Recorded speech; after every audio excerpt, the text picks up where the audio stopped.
그래서 지금 다른 나라들이 7월 17일에 열리는 조추첨인데 왜 AFC가 굳이 피파 확인까지 받았다고 변명을 해가면서 6월 13일자 피파 랭킹을 적용을 했냐. 이거를 문제 삼지 않을 수가 없는 거죠. 7월 10일자 랭킹이 지금 나와 있는데. 다음으로 이제 오만인데요. 오만은 또 엄청난 감독을 모시고 왔습니다. 미스터 주먹감자, 네. 바로 카를로스 케이로스 감독입니다. 네. 야, 이렇게 보면 A조에는 레알 마드리드 감독 출신만 2명이네요. 어우, 대단합니다.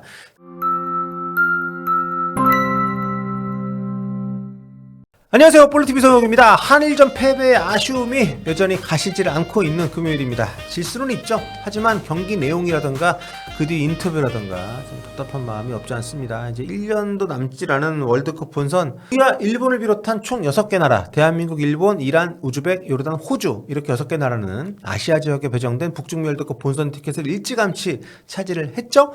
하지만 아시아에는 여전히 2.5장의 티켓이 더 남아 있습니다. 3차 예선에서 각조 3, 4위에 머문 6개 팀, 이제 패자부활전이라고 할 수 있는 4차 예선과 5차 예선을 통해서 본선행 막차를 노려야 되는 상황이 됐는데요. 어제 그 출발을 알리는 4차 예선 조편성이 있었습니다. 4차 예선에 오른 팀들은 3차 예선에서 각각 A조 3위를 차지한 아랍에미리트, 4위를 차지한 카타르, B조 3위 이라크, 4위 오만, 그리고 C조 3위 사우디, 4위 인도네시아, 이렇게 6개 팀인데요.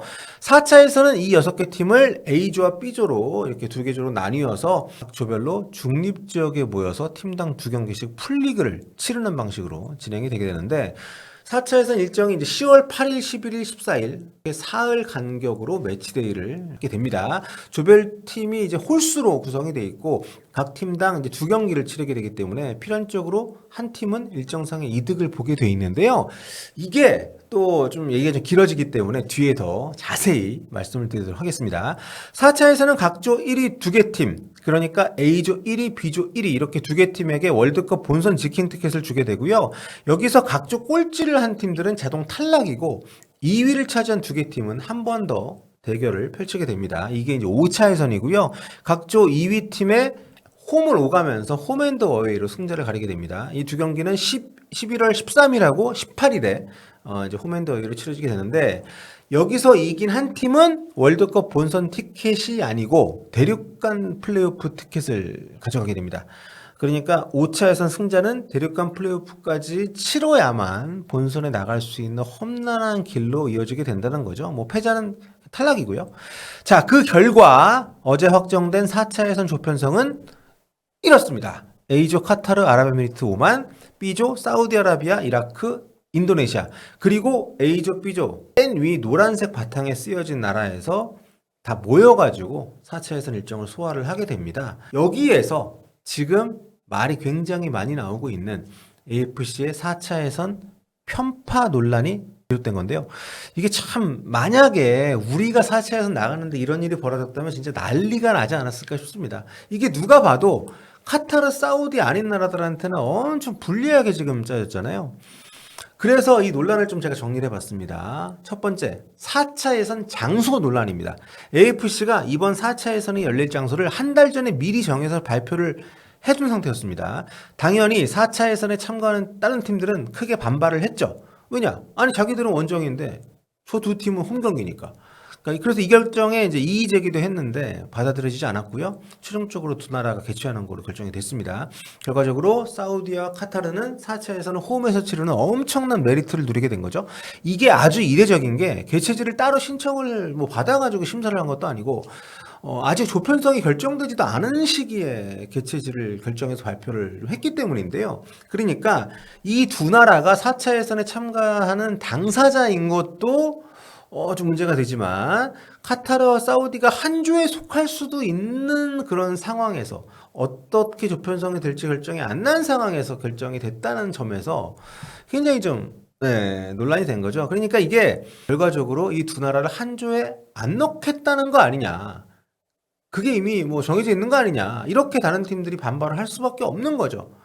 왜냐하면 이 2나라를 모두 본선에 보내기 위해서다, 이렇게 지금 다른 나라들이 실제로 반발을 하고 있고요. 그래서 장소가 굉장히 큰 논란이 됐고, 또 이게 두 번째 논란으로 이어집니다. 조추첨 포트 배정인데요. 조추첨의 기반이 되는 포트 선정에 AFC가 6월자 피파 랭킹을 반영하기로 결정을 하면서 다른 팀들의 큰 반발을 산 겁니다. 6월자 피파 랭킹을 보시면 53위 카타르, 58위 사우디, 59위 이라크, 66위 아랍에미리트, 79위 오만, 118위 인도네시아 이렇게 돼 있어요. 요 순서입니다. 그러니까 보시다시피 1번 포트에 카타르하고 사우디가 들어갑니다. 즉 두 나라를 이미 개최지로 결정을 해두었으니까 둘이 자연스럽게 다른 조로 나뉘게 되면서 각 조가 이 두 나라에서 치러지게 되는 그런 그림을 만들 수가 있는 게 바로 이 6월자 피파 랭킹이기 때문입니다. 그리고 2번 포트는 이라크, 아랍에미리트, 3번 포트는 오만, 인도네시아. 그래서 실제로 이 포트로 조추첨을 진행을 해서 A조의 카타르, 아랍에미리트, 오만, B조의 사우디, 이라크, 인도네시아 이렇게 편성이 나뉘게 된 거죠. 그런데 다른 나라들이 계속 클레임을 제기했던 이유가 뭐냐면 이 6월 랭킹이 최신자 랭킹이 아니에요. 그러니까 6월 랭킹을 굳이 선택한 이유가 굉장히 모호하다는 거죠. 조추첨은 7월 17일에 했잖아요. 그런데 피파가 지난 7월 10일에 새로운 랭킹을 이미 발표한 상태였습니다. 그러니까 7월 랭킹은 6월에 열렸던 이 월드컵 예선과 그 북중미 골드컵 같은 게 다 반영이 돼서 순위 변화가 굉장히 많았습니다. 이를테면 뭐 일본도 15위에서 17위로 떨어지기도 했고요. 미국, 멕시코가 골드컵 하면서 올라갔기 때문에 그런데 요 7월자 랭킹을 반영하지 않고 6월자 랭킹을 반영을 하면서 굉장히 중요한 변화가 있습니다. 왜냐하면 이 7월자 랭킹을 반영을 하게 되면 4차 예선 포트 배정 자체가 달라져요. 7월 랭킹에서는 이라크가 피파 랭킹 58위, 사우디가 피파 랭킹 59위입니다. 둘이 순위를 맞바꾸게 돼요. 이렇게 되면 이라크가 시드국인 1번 포트로 올라가고요. 사우디는 2번 포트로 내려갑니다. 굉장히 엄청난 변화죠. 만일 이대로 조추첨이 진행이 됐다면 어떻겠어요? 카타르하고 사우디가 한 조에 속할 확률이 50%가 됩니다. 만약에 그렇게 되면 사우디는 첫째, 4차 예선 개최국이지만 정작 자기들 경기는 카타르에 가서 해야 됩니다. 즉 사우디는 홈 경기를 못하게 되는 거죠. 둘째, 카타르와 사우디가 동시에 월드컵 본선 직행하는 것은 불가능해집니다. 당연하죠. 각 조의 직행 티켓이 한 장밖에 없기 때문에 둘이 한 조에 속하게 되면 한 팀은 탈락하거나 5차 예선까지 가는 수밖에 없어요. 그래서 지금 다른 나라들이 7월 17일에 열리는 조추첨인데 왜 AFC가 굳이 피파 확인까지 받았다고 변명을 해가면서 6월 13일자 피파 랭킹을 적용을 했냐. 이거를 문제 삼지 않을 수가 없는 거죠. 7월 10일자 랭킹이 지금 나와 있는데 그렇다 보니까 지금 이게 계속 논란이 되는 겁니다. 또 다음 논란. 이게 계속 연결이 되는 건데요. 게다가 이 포트 배정이 조추첨만이 아니라 경기 일정에도 직접적으로 영향을 미친다는 겁니다. 왜냐하면 1번 포트, 그러니까 시드를 받은 팀들은 일정에서도 굉장히 유리한 고지를 점하게 돼 있어요. 자, 확정된 북중미 월드컵 아시아 지역 4차 예선 일정을 봅시다. A조에서는 첫 경기 때 카타르 하고 두 번째 경기 쉬고 세 번째 날 경기를 하죠. B조도 보시면은 사우디 첫날 하고 쉬고 마지막 14일에 이제 경기를 합니다. 세 개 팀 풀리그이기 때문에 팀당 두 경기를 치르고 매치데이마다 한 팀은 휴식을 갖게 되는데 보시다시피 개최국인 카타르하고 사우디는 시드를 받은 덕분에 일본 포트에 들어간 덕분에 6일 간격으로 두 경기를 합니다. 반면에 나머지 팀들은 사흘 간격으로 두 경기를 해요. 그것도 원정을 와서 누가 봐도 사우디, 카타르에게 상당히 유리한 일정인 거죠. 이런 이유 때문에 4차 예선이 한 달 전부터 계속해서 좀 말이 나왔던 겁니다.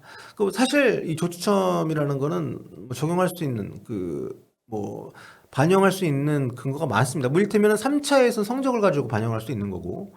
그런데 피파 랭킹을 반영하기로 했는데 그 피파 랭킹도 지금 현재 랭킹이 아니라 한 달 전 거를 반영을 했으니까 이거는 말이 나올 수밖에 없는 거고 그로 인해서 뭐 기존의 장소 일치 발표한 거나 또 일정상의 어떤 그런 불이익이나 이런 것들이 다른 팀들한테 가게 되니까 좀 문제가 없다고 할 수는 없는 거죠.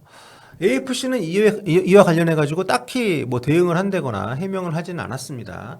참고로 개최지 발표 당시에 그러니까 한 달 전에 AFC가 밝힌 공식적인 선정 이유를 보도한 내용들을 보면 이렇습니다. AFC는 카타르와 사우디아라비아가 모두 공동 개최국으로서 월드 클래스 인프라와 이벤트 경험 또 물류 준비 상태를 갖췄기 때문이다. 그래서 4차 예선 개최지를 결정을 했다. 이렇게 발표를 했다는 건데요. 그 당시 보도에 보면 이런 내용이 있습니다. 대체 후보지가 어디였는지 또 심사 기준에 대한 정보는 무엇이었는지가 공개되질 않았다. 이에 반발하는 국가들의 비판이 더욱 거세졌다. 네, 거세질만 하죠. 우리가 당했다고 생각해 보십시오. 예. 사실 4차 예선을 치를 수 있을 만한 나라가 아시아 전체에 사우디하고 카타르밖에 없는 게 아닌데 굳이 4차 예선에 올라온 나라들, 그것도 이 두 나라는 서로 따로따로 만나지 않게끔 배정을 하는 이런 결정을 한 게, 네, 논란을 자초한 선택인 거죠. 그래서 저는 굉장히 논란이 될 만한 사건이라고 개인적으로 생각을 하고요. 공정한 기회 속에 치러져야 될 시합들이고 또 해당 국가들에게는 정말 축구 역사가 걸린 문제이니만큼 아예 홈앤더웨이로 할 게 아니었다면은 여기 나오지 않는 중립국가에서 치르는 게 정답이지 않았나 싶은데 이를테면 한국에서 한다거나 그러면은 네, 4차 예선이 이제 중동하고 동남아 국가들이 나가니까 둘 다 아닌 곳에서 하게 되니까 공정성도 확보할 수 있고 뭐 우리 입장에서도 제3국 간의 경기이긴 하지만 정말 뭐 관심 많이 갈 만한 그런 또 경기들 아니겠습니까? 어떻게 보면 동아시안컵보다도 더 재밌을 것 같은데. 아무튼 카타르와 사우디가 최근 경기하는 걸 보면 이렇게 밀어주는 것처럼 보이는 상황이라 하더라도 월드컵 본선 직행을 장담하기 쉽지 않아 보이긴 합니다. 제가 뒤에 말씀드리겠습니다만 지금 다른 나라들도 준비 지금 엄청 뭐 감독 바꿔가면서 열심히 하고 있기 때문에 아무튼 뭐 결과가 어떻게 나오든 간에 4차 예선이 이런 식으로 치러지는 걸 보는 게 지금 저희는 뭐 제3자 입장이지만 좀 껄쩍지근하긴 합니다. 자, 마지막으로 4차 예선에 참가하는 6개 나라 감독직 많이 바뀌었잖아요. 그거 정리를 좀 하고 마무리할게요. 변화가 제법 좀 많았기 때문에. 먼저 A조 보겠습니다. 카타르. 지난 5월 1일자로 스페인 국대 감독 출신이죠. 훌렌 로페테기를 영입을 했습니다. 커리어가 정말 화려하죠. 레알 마드리드, 세비야, 울버햄턴 거쳐서 지난 1월까지는 웨스트햄 유나이티드 감독을 맡았던 분입니다. 4개월 만에 카타르에 부임을 하게 된 건데 아시안컵 우승시켰던 틴틴 마르케스 감독이 작년에 잘렸고 루이스 가르시아 감독이 이제 승격을 해가지고 맡고 있었는데 이분의 뒤를 이어서 지휘봉을 잡게 된 거고요. 데뷔는 지난 6월 달에 했습니다. 이란하고 이제 그 3차 예선 9차전 때 상대 태장덕이 1대0 승리를 하면서 데뷔전 승리했는데 나흘 뒤에 우즈벡 원정 가서 0대3으로 대패를 했었어요. 자, 그리고 아랍에미리트는 이제 파울로 벤투 감독을 경질을 했죠. 그러면서 후임으로 올리 감독 선임을 했습니다. 이분이 이제 풀네임은 코스민 올라로이우인데요. 루마니아 감독이죠. K리그 수원 삼성 레전드 수비수 출신이기 때문에 아무래도 당시 등록명이었던 올리가 이제 국내에서 굉장히 익숙하죠.